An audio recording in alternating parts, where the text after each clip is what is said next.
الحمد لله نحمده ونستعينه ونستغفره ونؤمن به ونتوكل عليه ونعوذ بالله من شرور انفسنا من يهده الله فلا مضل له ومن يضلله فلا هادي له واشهد ان لا اله الا الله وحده لا شريك له واشهد ان سيدنا وسندنا ومولانا محمدا عبده ورسوله اما بعد فاعوذ بالله من الشيطان الرجيم بسم الله الرحمن الرحيم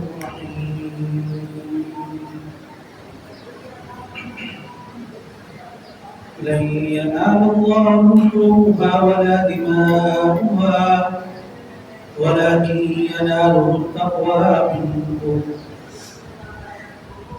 صدق الله العظيم.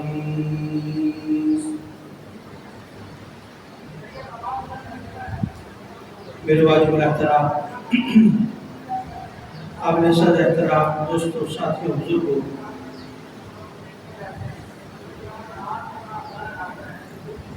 اللہ رب العزت کا ہم سب پر ایک احسان عظیم ہے کہ اللہ تعالیٰ نے ہمیں اپنی زندگی میں اس سال دوسری عید دیکھنے کا موقع عطا فرمایا.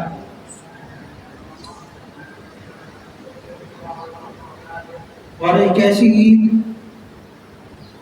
جس کے اندر ہم قربانی جیسی عظیم عبادت کو انجام دیتے ہیں. حضرت ابراہیم علیہ السلام کی سنت کو الحمدللہ ہر سال کی طرح بڑھ چڑھ کر اللہ رب العزت ہمیں توفیق عطا فرماتے ہیں کرنے کی.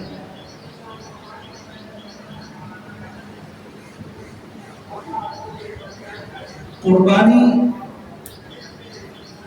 لفظ قربان سے ہے اور قربان لفظ قرب سے ہے، یعنی قربانی کی جاتی ہے اللہ رب العزت کے قرب کو حاصل کرنے کے لیے کہ آدمی اللہ رب العزت کے قریب ہو جائے.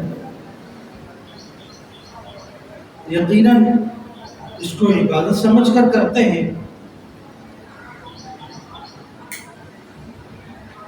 لیکن دیکھا یہ جاتا ہے کہ قربانی تو بڑے جوش و خروش کے ساتھ ہو جاتی ہے اور عید کی نماز میں ایک بڑی تعداد شریک ہوتی ہے اور نماز کی ادائیگی کرتی ہے. اسلام کی شان اور مسلمانوں کا ایک تہوار نظر آتا ہے. لیکن اس عظیم قربانی اور عظیم عبادت کے بعد جیسے ہی ظہر کی نماز کا ٹائم آتا ہے تو وہ سارا جذبہ، وہ ساری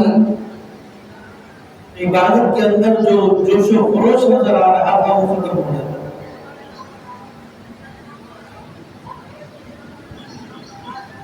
حالانکہ ظہر کی نماز مستقل ایک عبادت تھی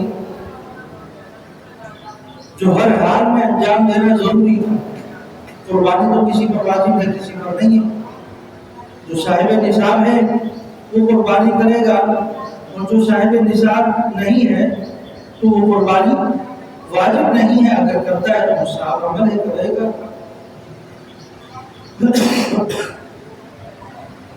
تو وہ ایک ایسا عمل ہے کہ کسی پر ہوتا ہے اور کسی پر نہیں ہوتا، لیکن یہ دیکھا جاتا ہے کہ اس کو انجام دینے کے لیے ہر بندہ کوشش کرتا ہوا نظر آتا ہے، آگے بڑھتا ہوا نظر آتا ہے اور قربانی کرتا ہوا نظر آ رہا ہوتا ہے.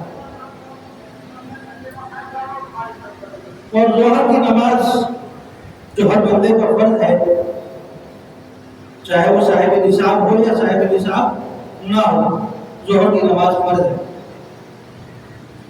اور اس فرض کے اندر کوتاہی شروع ہو جاتی ہے تو یہ اللہ رب العزت کی طرف سے قرب حاصل کرنا نہ ہوا، بلکہ یہ ایک رسمی طور پر ایک عبادت کو انجام دینے والا کام ہے۔ اگر قرب کی نیت ہوتی تو یقیناً وہ ظہر کی نماز میں بھی حاضر ہوتا، عصر کی نماز میں بھی حاضر ہوتا، کیونکہ وہ اللہ تعالیٰ کے قریب ہونا چاہتا ہے۔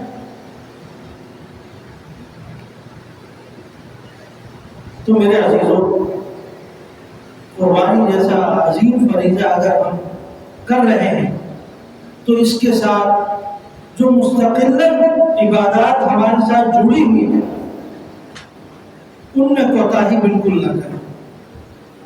کسی نہ کسی درجے میں لازمی مسجد کے اندر اپنے آپ کی شرکت کر کے اس نماز کو ادائیگی کرنے والا ہوں۔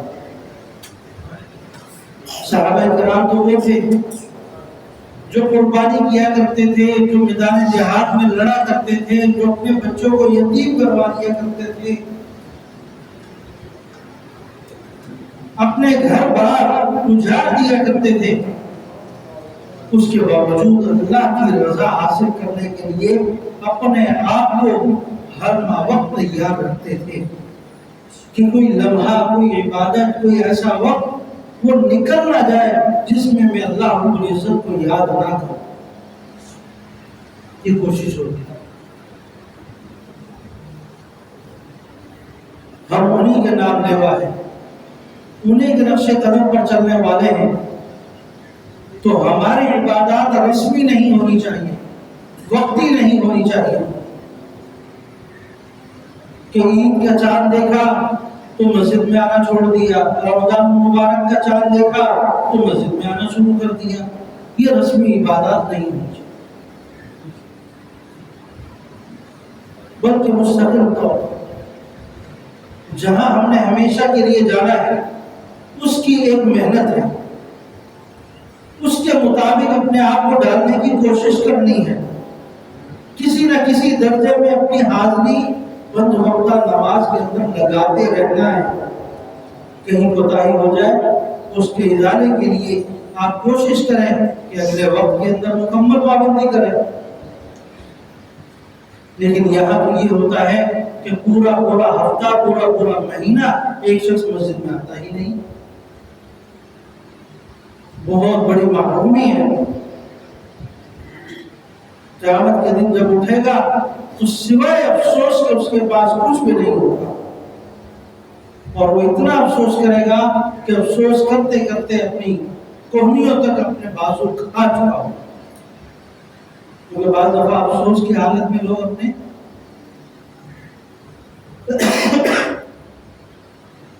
اپنی انگلی کو اپنے منہ کے اندر ڈالتے ہیں۔ یہ اکثر لوگوں کا آپ کی عادت دیکھی ہوگی۔ تو اس طریقے سے قیامت کے دن یہ شخص افسوس کرے گا جب اس کو نظر آئے گا ایک سبحان اللہ کہنے پر کتنی اللہ رب العزت کی طرف سے رحمتیں اور برکتیں نازل ہوتی تھی۔ جب اس کو پتہ چلے گا ایک فرض نماز میں شرکت کر کے میں 27 درجے نماز کو حاصل کر سکتا تھا، لیکن میں نے ایک درجہ بھی حاصل نہیں کی بلکہ اپنے اوپر مزید گناہ لے لیے۔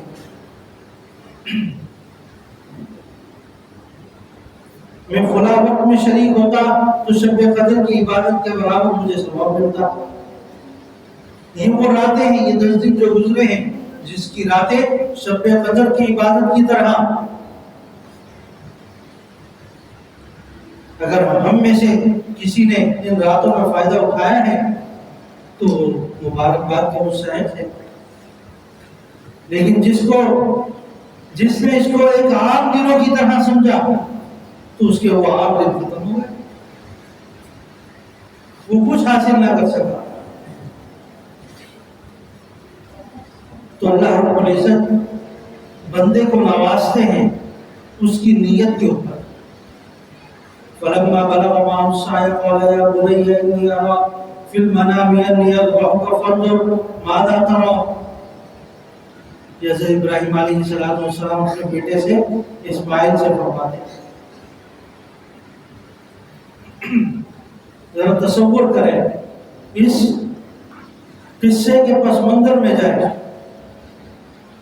کہ ایک وہ بیٹا جس کو 80 سال تک ایک شخص مانگتا رہا ہو یا اللہ مجھے نرینہ اولاد عطا فرما، اور مستقل مانگ رہا ہو، اور 80 سال بڑھاپے کی حالت میں جا کر اللہ رب العزت بچے سے نوازے، بچہ ہو جائے، اور بچہ ہونے کے بعد اللہ رب العزت اسے کہے کہ اس کو میرے راستے میں قربان کر دو۔ کتنا بڑا مجاہدہ ہے! یہ ہوتی ہے عبادت، یہ ہوتی ہے اللہ کی رضا، کہ اللہ جس چیز میں راضی ہے اس میں اپنے آپ کو ڈالنا ہے، چاہے میری چاہت، میری توجہ، میری اندر میری طبیعت اس کے موافق ہو یا نہ ہو، لیکن مجھے وہ کام کرنا ہے۔ جیسے اسماعیل علیہ السلام کو لے کے جا رہے، رستے میں 3 شیطان آتے ہیں، جہاں آج کل جا کر رمی کی جاتی ہے، مارا جاتا ہے، وہ شیطان ہوئی تھے۔ بھئی کہاں جا رہے ہو؟ تمہارا والد تمہیں قتل کرنے کے لیے لے کے جا رہا ہے، ذبح کرنے کے لیے لے کے جا رہا ہے، اس طرح کی باتیں کرتے ان کو ہٹانے کی کوشش کی ہے۔ قال یا ابت افعل ما تؤمر، بیٹا بھی تو نبی کا بیٹا تھا۔ اے والد صاحب، آپ وہ کر لیں جو اللہ رب العزت نے آپ کو حکم دیا ہے۔ ستجدنی انشاء اللہ من الصابرین، اور میں یہ امید کرتا ہوں اور میں کوشش کرتا ہوں کہ انشاءاللہ آپ مجھے صابرین میں سے پائیں گے، صبر کرنے والوں میں سے پائیں گے۔ میں کسی قسم کی مزاحمت نہیں کروں گا، آپ چھری چلا لیں۔ یہ بچہ اپنے والد کو کہتا ہے۔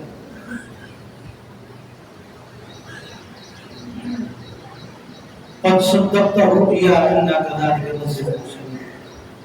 بالکل اللہ رب العزت تو صرف آزمائش ڈال کر امتحان میں پاس ہونا دیکھتے کہ میرا بندہ بس پاس ہو جائے، باقی تمام ذمہ داریاں میرے پر ہیں۔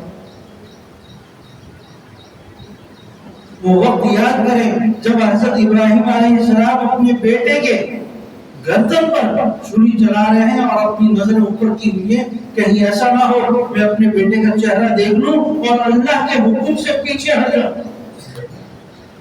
بیٹے کے چہرے کی طرف نہیں دیکھ رہے، اوپر آسمان کی طرف دیکھ رہے ہیں، نیچے چھری چلا رہے،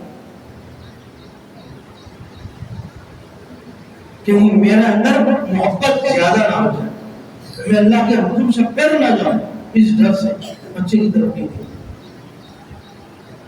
اور جب چھری چلانے کے بعد پیچھے ہٹتے ہیں تو دیکھتے ہیں اللہ کی طرف سے ایک مینڈا آیا ہوا، ایک دمبا آیا ہوا۔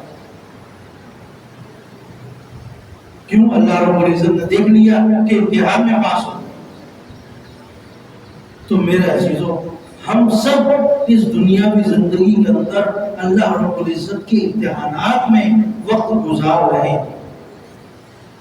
انبیاء پر بڑے امتحانات تھے، ہم پر چھوٹے ہی امتحانات۔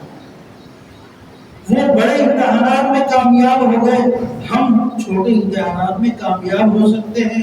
لا یکلف اللہ نفسا الا وسعها، میں کسی پر اتنا بوجھ نہیں ڈالتا جو وہ بوجھ اٹھا نہ سکے، اللہ رب العزت خود فرماتے ہیں۔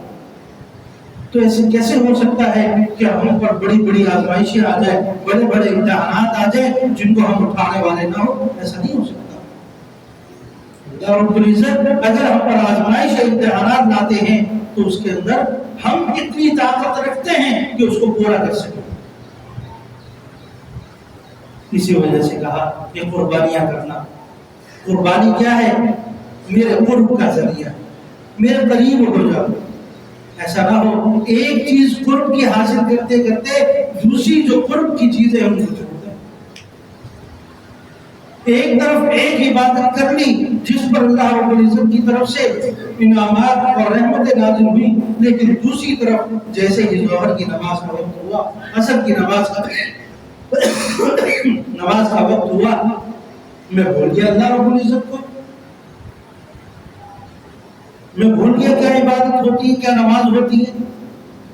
حالانکہ وہی اللہ ہے جس نے قربانی مجھ پر فرض کی، وہی اللہ ہے جس نے مجھ پر نماز فرض کی۔ اگر میں قربانی کو وہ اہمیت دے رہا ہوں تو نماز کو بھی وہی اہمیت دینی ہے۔ اگر میں ان میں فرق کر رہا ہوں تو اس کا مطلب ہے کہ میں اپنے امتحانات میں کامیاب نہیں ہو رہا۔ جب امتحانات میں کامیاب نہیں ہو رہا پھر آخرت میں اجر و ثواب کی کیسے امید رکھ سکتا؟ اللہ رب العزت ہم سب کو دنیاوی امتحانات میں کامیاب کر کے اللہ رب العزت اخروی زندگی، ہمیشہ والی زندگی عطا فرمائے، اور ایک ایسی زندگی جس میں ہم نے ہمیشہ کے لیے رہنا۔ دعا ہے اللہ رب العزت ہماری قربانیوں کو قبول فرمائے اور اپنی بارگاہ میں ان کا خون بہنے سے پہلے پہلے ہمارے لیے مغفرت کے پروانے جاری فرمائے۔ نماز عید کا وقت ہو چکا ہے۔ نماز عید عام نمازوں کی طرح ایک نماز ہے، صرف ابتدائی پہلی رکعت کے اندر تکبیر کے بعد ثنا پڑھی جائے گی اور ثنا کے بعد 4 زائد تکبیرات کہی جائیں گی اور ہاتھ چھوڑ دیے جائیں گے ہر تکبیر کے بعد۔ چوتھی تکبیر میں امام ہاتھ باندھ دے گا اور سورہ فاتحہ اور اگلی کوئی سورت پڑھے گا اور اس کے بعد رکوع سجدہ کر کے دوسری رکعت کے لیے کھڑے ہو جائیں گے۔ دوسری رکعت معمول کے مطابق پڑھی جائے گی۔ سورہ فاتحہ اور سورت کے بعد رکوع میں جانے سے پہلے 3 اضافی تکبیرات کہی جائیں گی، اس میں بھی اسی طریقے سے ہاتھ اٹھا کر ہاتھ چھوڑ دیں گے اور چوتھی تکبیر میں آپ رکوع میں چلے جائیں گے۔ اس طریقے سے بقیہ نماز مکمل کرنے کے یہ عید کی نماز کا طریقہ ہے۔ ٹائم ہو چکا، صفحے بنائیں، نماز شروع۔